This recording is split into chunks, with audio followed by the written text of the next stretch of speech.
iti faithful iti area ng kargaan ng ikargaan ni Ato Diyos ka tayo.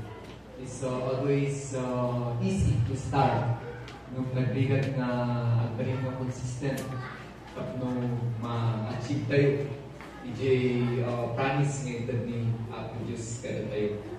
And it's very important for us to understand na iti faith, may isang point ko dito, faith, iti pamati tayo, is a very important aspect iti life tayo as Christians. Kung nalagor iti Hebrews lang, without faith, we cannot please God.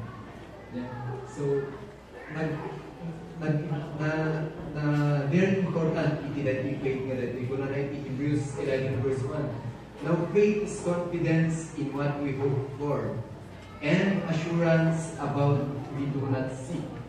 Ito nga, kumpiyansa tayo. Ada ni Jay, kanbanan na tayo mamakita. Ito nga. Kung Jay, inupog tayo. Ito may isang assurance. Ada ni Jay, kanbanan na tayo mamakita. So nga,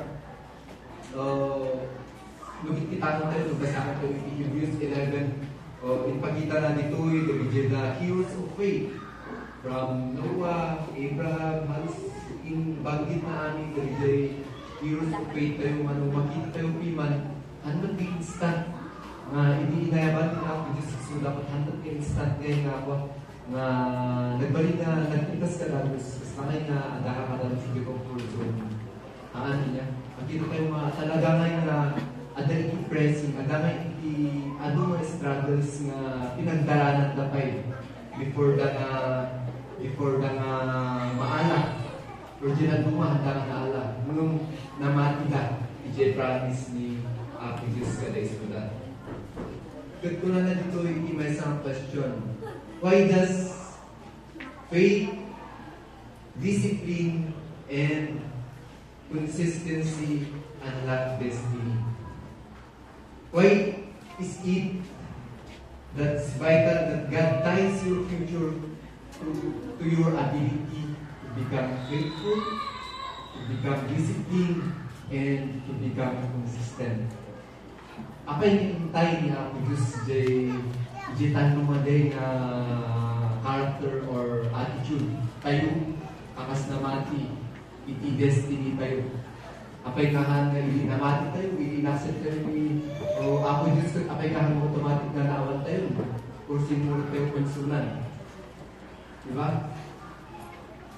Ado pa'y na ngay tinagdaranan tayo, hangay na di automatic na gabuta o inasip konsulan, mayatan amin tiwa, ibiyag o nagpintas, naglaka, amin.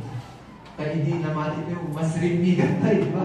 Mas nagbaling na challenging pa eh. Mas nagbaling na challenging pa eh biyag tayo. Apay, the answer dito nagsimplihan. Ito na dito eh. Because destiny is not an event. It is a process. It is a journey. It is not one single moment.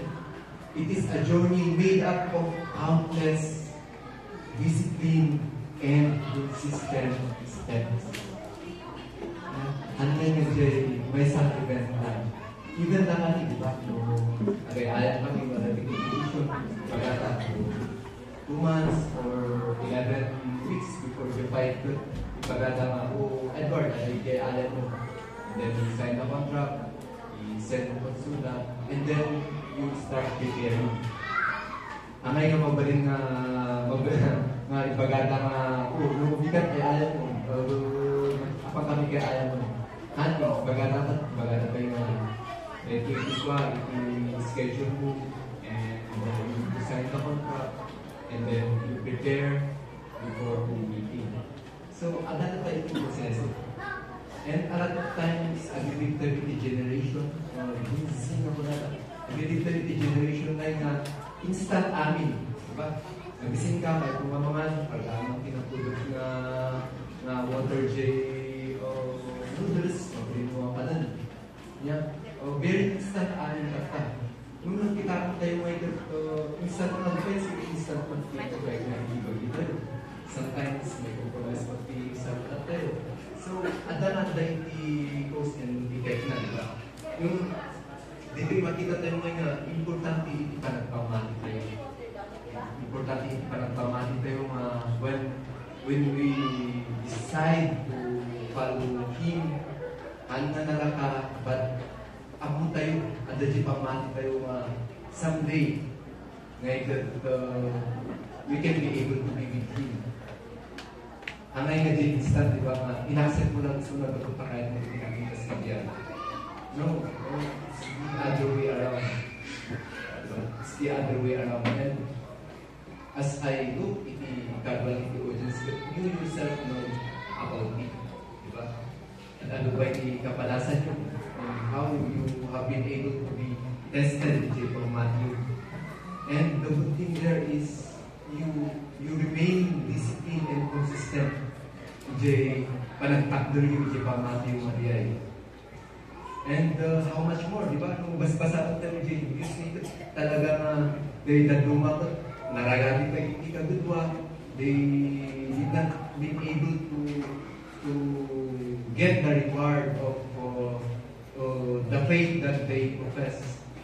But they are looking forward na kita kong tama, even kung kasi nangyari ka dahil sa niya ako Diyos na faithful.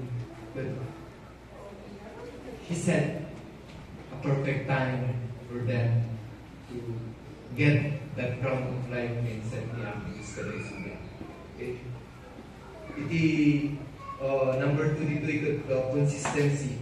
Kung na dito, iti consistency is a steady obedience, is unwavering commitment, and daily obedience to God's instructions, regardless of your mood, your season, or your circumstances. Importante nga iti consistency tayo, iti panagpamati tayo. This is very important, even as athletes. Angay nga mabaling nga gaputawan ti kada kami nga professional athletes. Angay nga mabaling nga gaputawan ti ayaw mo. And then, you're just enjoying your life. No. For us athletes, even if you have a schedule or not, you need to continue training. You need to continue upgrading your skills. Gapot na dyan ang dumakay, they are doing also their best to become the best. So, as for us also, uray mo man tayo ayaw mo, we keep training, we have to nag-DJ na ayaw me, nag-DJ kang kamali ng pinaglantakas, and we exert the effort to be better. At alam mo, pagbibuya kami, nung nag-DJ na para techniques, na mabaling na i-adapt me, and that we can be able to apply. Or lumaan man, was it schedule, kami, we help them. Okay?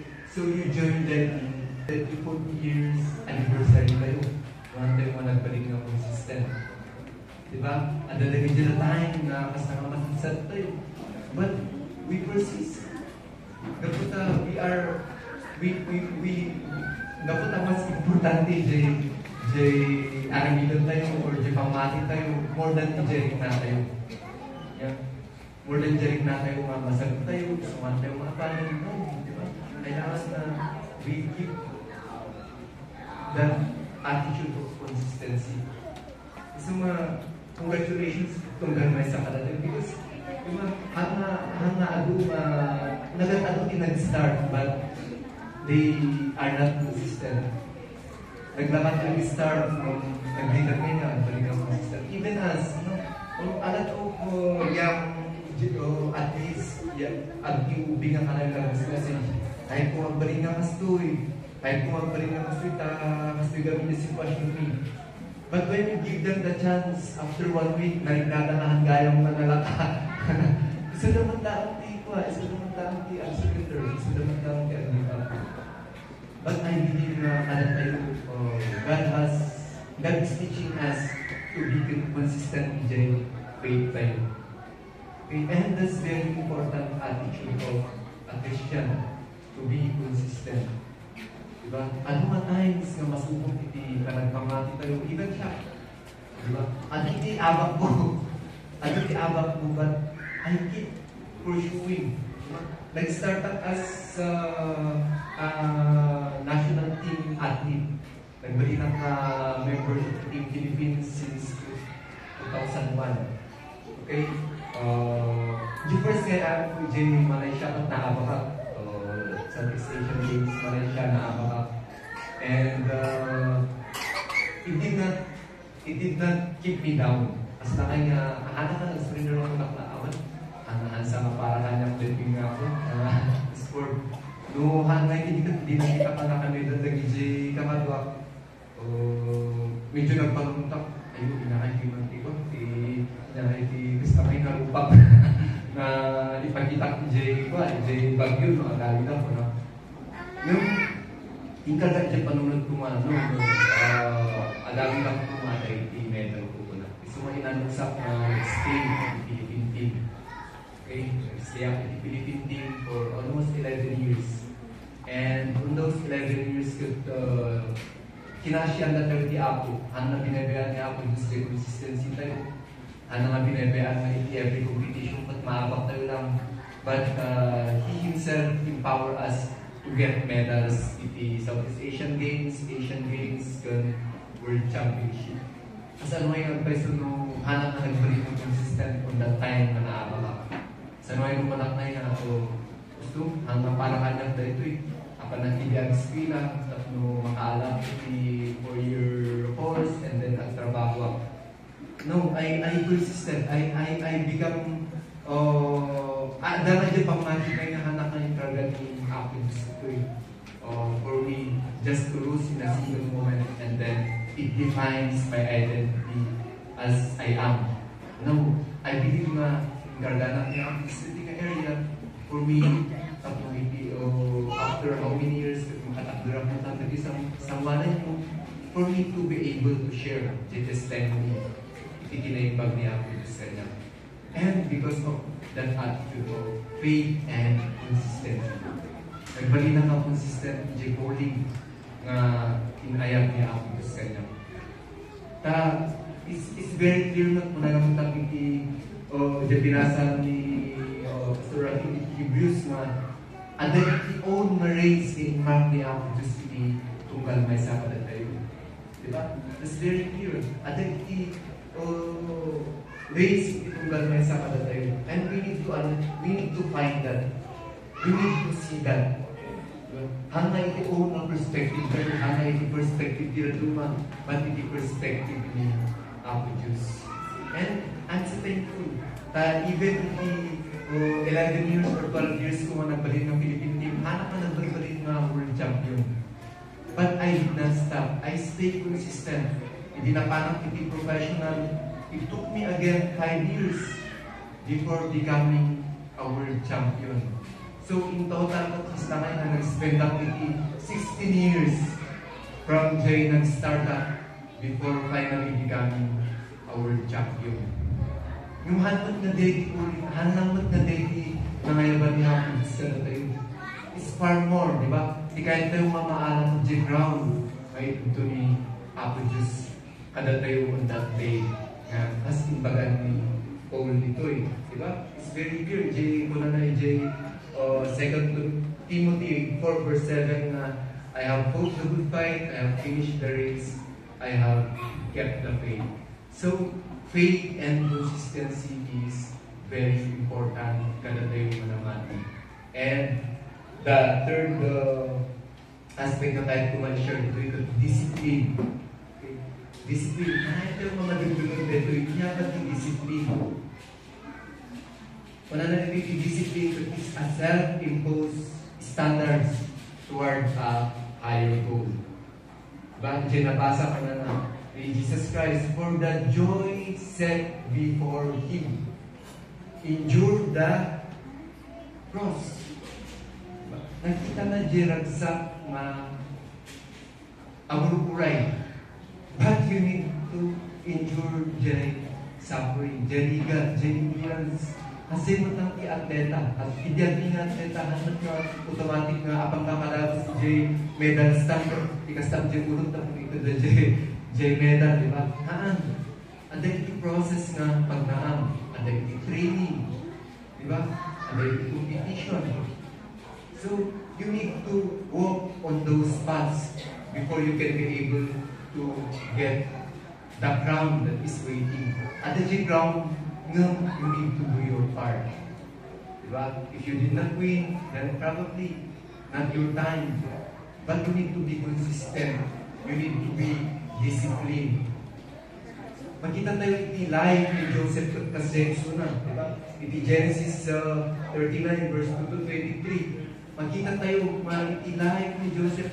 Ipakita ni ako Diyos kung suna ijay ko. Ijay tagtagay no. Diba? At ijay tagtagay no. Kung hanap nga kabigatan na nga ikat ko. Nagbalik iso ng Prime Minister iti Egypt. Diba? Agaso tayo kasi tinatagtagay kasi bagang iti family. Ijay mo lang makita nga ilako na kagayam. Diba? Ilako na kagayam. Magdaka dyan Egypt manan. He faithfully served manan. Ijay balay ni Potiphar. Diba? Ganito ijay disiplina na. Nga madina isubli. Ito ni Potiphar nga magi. Diba? Ijay temptation ni asawa na. But still, nabahan ko manan. Hanay nga instant, talaga may nga makita tayo iti examples karili o iti life ni Joseph nga hanga nalaka nung makita tayo nga the Lord was with Joseph and He prospered him in everything he did because he remained disciplined, faithful, and consistent. Diba? Dito mo magyari, ada yung disiplina na, ada yung faithfulness na, kung ada yung consistency na. Diba? Idi balik tayo suna, ada yung opportunity na ta, syempre, nagbalik na, napintas iti kasasaan na, iti balunan ta, favorable suna iti warden. But he did not take advantage of that again. He remained disciplined. Yung dagijay na time na nagbalik ng consistent na dagijay dapat lang, dagijay time na mas nagisagana na. Diyan faithfulness na panag-aralin na yung gusto. Diyan kanayon na panagtalap na ni Ako Diyos. Diyan kanayon na panagpakita na nga dahil integrity na pag-isuniti ng sagana ng sunan iti palasyo. Gapo tayo iti unfaithfulness kung consistency tayo kung kabut-butun. It delays the destiny tayo. Diba? It delays the destiny tayo. Ibig nga, accident tayo. Diba? And we give up. We did not do our part. So, agutimanan. Diba? So, kudos iti that in the church within that 40 years had na up and down. Kundi you remain consistent at lumaabot you. Iti dahil ito yung anito, celebrate you. Iti dahil ito yung anniversary. So, nagpintas na makita tayo iti lifetime lang. So, di ba, we are in an agricultural place before. Ibigyan ngayon, even para bigyan farmers. Hanmat nga siya, mula ka tapos after 3 days, akan mo kita ko, apruto man, kita mo, tapos dyan muna, di ba? Ada na yung time na talaga balik ka ng patience hingga dumakot dyan muna. Because if we keep uprooting it, hana nga dumakot awan ko di pagpapalan na dyan time na awan ko di maapit tayo. That's why we need to always remind ourselves to remain faithful, to align ourselves iti timing niya ako Diyos. Because someday, the kakaraan tayo, doors will open for us. Gabutan ni ako Diyos, good. He's always more interested iti character development ilang may sakala tayo more than iti comfort tayo. Nakita tayo ng tayo iti Israelites, diba? When they are delivered in Egypt, every time na dahil iti sa munda nga pa, every time na dahil iti sa munda nga rigat, di ba? Kanayan niya, pagbagalaan niya, hindi ako agsubit. Hindi ako agsubit iti Egypt. Gapot na Jay, iti mindset na may ganun. Tapos na kanya, nagbalik tayo may comfortable, iti comfort zone. Uray no may deprive tayo iti freedom tayo. So naligligat tayo iti kwa, iti mai-agbalin tayo ng stay mentally rather than iti nalibarog ka iti baludan. Because when may ka dyan baludan mo, dyan pamunod mo, nakabaludan ta, nagligat nga may ka. And we see this, iti like the original Israelites. Diba? Ay tapay nga, ay iti leader da, mang isubli ka na isudal Egypt. Imagine that thinking, gapulang ta, nakasama pa iti problema for the moment, kahit mo magsubli. Nalipatan na giti na nagkatalo ang miracles kailangan niya ako just for you to be delivered in that place of slavery. So nagrigat niya, ngunit ako Diyos ka na, kanayon na kahit na itong balay sa kadatayo, but iti-development, iti-character tayo. Dahil iti kanayon na kahit ni ako Diyos kadatayo. So before He gives us the promise, He wants to be sure na we are mature enough to handle it. Even siguro kanya, why does it take me 16 years before I become a world champion? Pero siguro nung nag-champion ng Kadagos, di magpatulog, mas i-model relationship ko kung na, mas hama na-develop the small things na kailangan mong ma-develop. So, imbis nga nag-mature so may hindi pa kadadalo lang. So, nanaing ni ako Diyos, kailangan talaga iti perfect timing na. But we need to stay faithful, disciplined, and consistent. Diba? That's why, nung kita tayo mo ng example ni David, diba? The faithfulness na, tending the sheep, prepared him to the palace. Ano nyo automatic na napagkalaw si David, pinatay na ni Goliath at nagbaling niya ko, he remained faithful, he remained obedient. Ijay panang baon ni tatang na pansuna. Until gawin yung faithfulness na nag-unlock the opportunity and it becomes the way for him to be in his journey going to become the king of Israel. Because faithfulness, consistency, and discipline magnifies trust. Diba?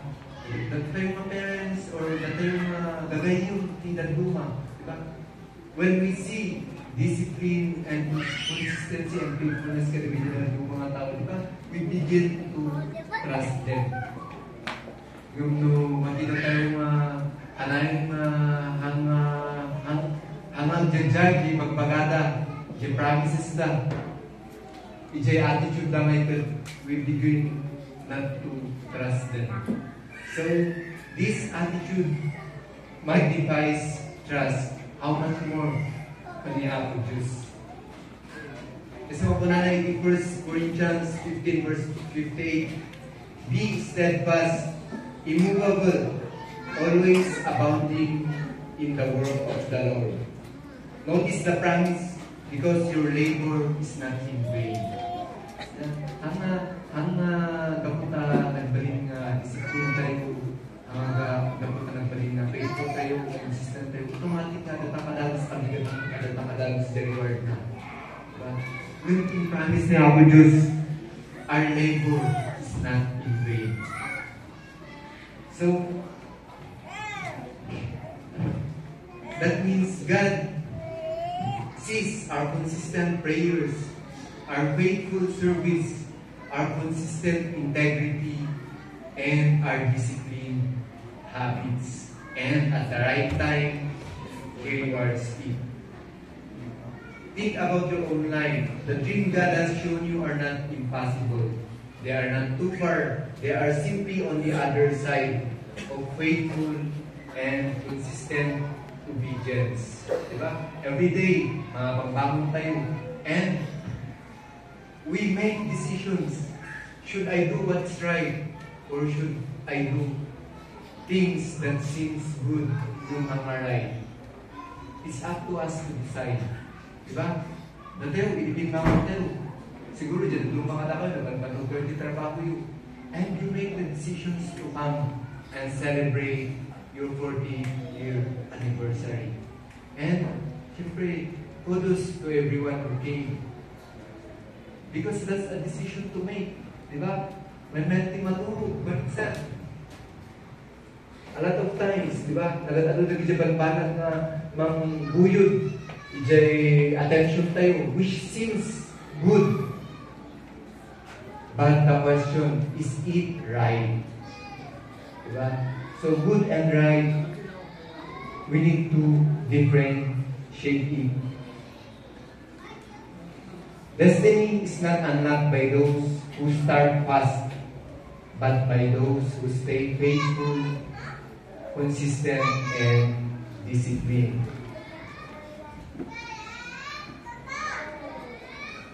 So, the faithfulness, discipline, consistency, they are keys of unlocking our destiny. Kailangan na makita tayo lang, the barriers. Because truth be told, it's not that people don't want to stay consistent, disciplined, and faithful. It's that barriers keep showing up along the way. And if we don't recognize them, they rob us on our harvest. At dami na pati barriers. Diba? Amo tayo mga dagitoy, talong abanan na dagitoy, but it's very important, i-walk tayo, panagpamati. But we also need to see those barriers that keeps popping up. Number one dito yung procrastination. Diba? Ano nga times, kahit tayo aramidan, hindi may sangabanan. Diba? Aramidan ng bigat. We keep procrastinating. Hanggang napati, may sama Domingo, may sama bulan, antayo nga na aramid. Diyan, kahit tayo nga aramidan. Because we keep on procrastinating. And it's a reminder for us, kada tayo, di ko na lang iti James 4 verse 14 nga, life is a mist that appears for a little while and then vanishes. So if we keep procrastinating, ang mutayo garo nga dyan tayo, kasi kaadito. Diba? So, we need to see these things that if we keep postponing our obedience, may compromise iti destiny tayo. Another thing, distraction. You know, everything is fighting for our attention. And if the enemy cannot stop you outright, he will distract you until you lose focus. So it is the distraction. Diba? Kasi sa word nga, aday ituwa ka ng mga thing, right thing kan good thing. Inyan tipiliin yung jay. Sometimes, it's good to do this. But, is it right to God? Dahil the question, ano? Diba? Ano nga ba nagti maya? Yung is it right? Gusto ba? Gusto ba ka ni Apo Diyos? Right ba ka ni Apo Diyos? Dati, wala, napintas iman. Yung mga ideya nga napintas may katiso iti mangyan adayo ka, di jekoling mo ka ni Apo Diyos.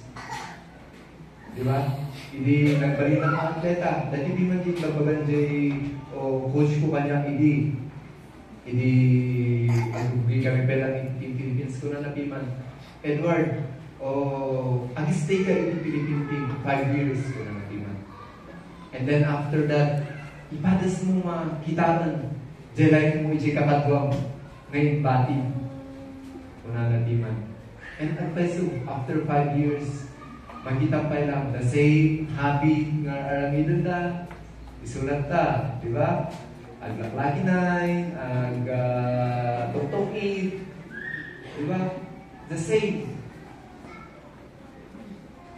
Nung daw ta, inanong sakpiman, jay disiplina, iti Philippine team, jay mindset mo ay mas ginmawa, mas kita mo iti, future mo, mas kita mo ngay nga sayang lagi dyan tayo nga busy ways mo. Kalagi dyan mamayat, yung hapos to, i-focus mo na lang nun. ije banbanag nga mang itulong kong ka ije direksyon na nangayaban ni Apo Diyos. Of course, comparison is sometimes not good kapag we compare ourselves to other people. No? Jay, kahit ko lang ngayon ipasay si Jay thinking. Jay thinking ngayon you already have something that God wants you to go.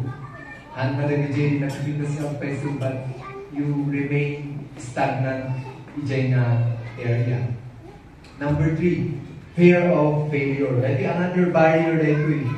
Maminsan na we start well, yung ije moment nga maka-encounter tayo with resistance, agreed retreat tayo.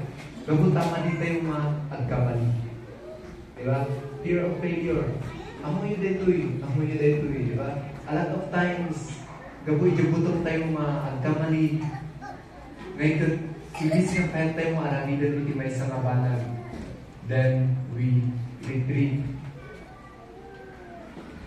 And kung na iti Proverbs 24 verses 16, God is not looking for flawless people. He is looking for faithful ones. Diba? Even if a righteous man for 7 times, he bumahon lang tayo suna. Okay? So, nung baybayan tayo mga ijabutong tayo magkamali, kung dakdakul, tayo sa dyan pagkita ni Apo Diyos ka tayo, we can never stop towards the direction na nangayaban na kada tayo.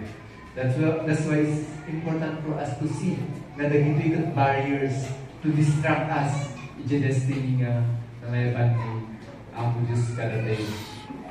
Okay, number 4, a barrier to lack of vision. It's very clear in Proverbs 29 verse 18 na kuna na dito, where there is no vision, the people perish, or the people cast off restraint. Yung awan ti vision na itinamay ka, mawawalan ka ng disiplina, itibagin. Diba? You are living a careless life. Kasi na nga, you just bahala ditang basta kasjay. But if you have a vision, you are pushing yourself toward that vision. Kahit adangay iti, kahit mamapanan. Adangay iti clear picture mo of where you want to go. Because vision gives you fuel. Vision keeps you pressing even when progress is slow. Without vision, faithfulness feels meaningless. But with vision, every small step, no matter how small it feels, could agparinda ito yung purposeful. Imagine, kita natin naman ang nagiging life, nagiging realize. Diba? They are looking at the circumstances na more than medya apananda. And for 40 years, they keep wandering in the wilderness. Diba? Until they sinmarong mga generation of na iyang anak, and they will work those people who was able to go in the promised land. You know, fear clouded their vision. They lose sight of the promise, and as a result, they keep wandering for 40 years. And let's be honest, don't we do the same thing sometimes? Diba? God shows us where He's taking us, but the moment challenges arise, we start questioning, we start doubting, we start wishing to return to comfort zone. That's why many of us are stuck in areas na ayan tayo. Diba? A lot of times, kasi tayo, kapag tayo promise kapag di comfort zone. Di comfort zone tayo mamingsan. Isumay ka, balbalin yung hindrance tayo. Mga pahingahan tayo move forward. Number 5 barrier is lack of discipline. Doing what you must do even when you don't feel like it. Many people rely too much on motivation. Ano nga tao may karayan nga rely na motivate ta. Yung kahit nakarang kitang kadagos. But the moment nga limangin the motivation, awan, nagsubida man ng DJ. dating ugali da, dating style da. Okay? Makita tayo ng dati event iti live, iti aduma atleta. Diba? They are, sila kayo, nakita naman ng champion ni McGregor, nakita naman ng champion ni Pacquiao. Kabigatan na, di ba? Jogging na. Yung hanap na siya nag-jogging na palabis kung nag-jogging na champion. Di ba? Ada iti proseso, ada iti journey nga dalan before you will be able to be in that status. Di ba? Nag-ano na iti pagdalanan. Iba iti money, di ba? Magkikita tayo a lot of times, and this is true. Nag-ano ngayon, nagkikita tayo kung glory nga naalala. But behind that, tayo maapunong manumay sleepless nights, nga naman napatutulog, na magpanpanunod na dyan, tikas tada ng mga agap. Diba? Tayo magkikita dyan, halos maputod dyan amis da, kati training da. Kapunta human as we are always looking iti result more than the dalan na pinagdalanan na hindi na successful na tao. We need to understand that iti discipline is the backbone of faithfulness. So if you want to overcome these barriers, you must be intentional. Don't quit.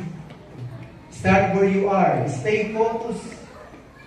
Push past fear and keep your eyes fixed on the vision God gave you. So, ako na naman lang i-give na, di ba? Focusing, putting our eyes on Jesus. Iso na dapat i-example kayo. Diba? The perfecter of our faith. Kung tayo i-destiny tayo, kung nga ma-unlock, iti excuses.